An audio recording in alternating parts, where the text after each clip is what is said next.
திருமணத்தடை நீங்க சப்தக்கன்னியர் வழிபாடு செய்வது பழங்காலம் முதல் வழக்கில் உள்ள ஒரு சக்தி வாய்ந்த ஆன்மீக வழிபாடாகக் கருதப்படுகிறது.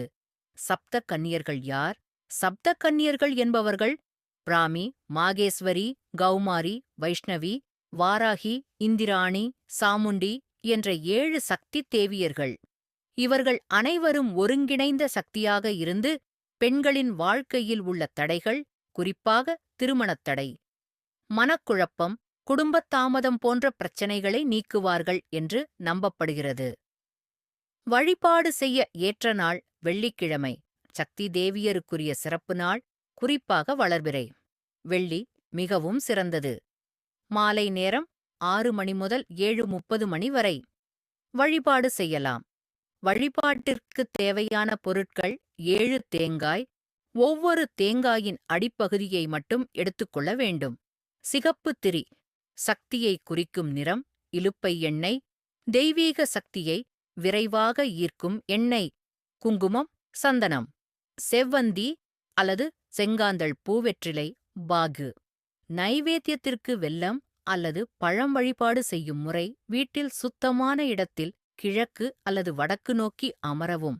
7 தேங்காய் அடிப்பகுதிகளை வரிசையாக வைத்து ஒவ்வொன்றிலும் சிகப்பு திரியை போட்டு இலுப்பை எண்ணெய் ஊற்றி 7 விளக்குகளாக ஏற்ற வேண்டும். விளக்கேற்றிய பின் குங்குமம் வைத்து பூக்கள் சாத்தி மனதை ஒருமுகப்படுத்தி உங்கள் திருமணத் தடையை நினைத்து பிரார்த்தனை செய்ய வேண்டும். சொல்ல வேண்டிய மந்திரம் / பிரார்த்தனை மந்திரம் தெரியாதவர்கள் கூட கீழ்க்கண்ட எளிய பிரார்த்தனையை சொல்லலாம். சப்த கன்னியர் அன்னைகளே, எனது வாழ்க்கையில் உள்ள திருமணத் தடைகளை அகற்றி நல்ல குணம் கொண்ட துணையை விரைவில் அருள வேண்டும். இதனை 7 அல்லது 21 முறை சொல்ல வேண்டும். எத்தனை வாரம் செய்ய வேண்டும்?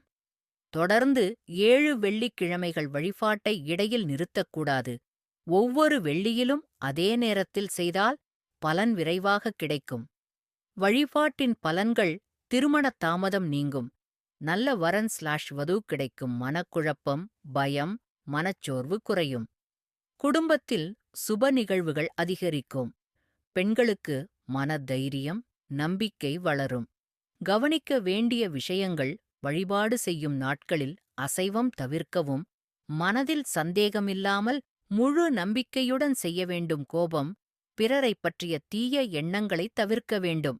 சப்த கன்னியர் வழிபாடு என்பது வெறும் சடங்கல்ல. நம்பிக்கை, தூய மனம், தொடர்ச்சி இருந்தால் திருமணத் தடை போன்ற வாழ்க்கையின் முக்கிய தடைகளையும் நீக்கும் சக்தி கொண்ட வழிபாடு. பொறுமையுடன், பக்தியுடன் இந்த வழிபாட்டை செய்தால் அன்னைகளின் அருள் கண்டிப்பாக கிடைக்கும்.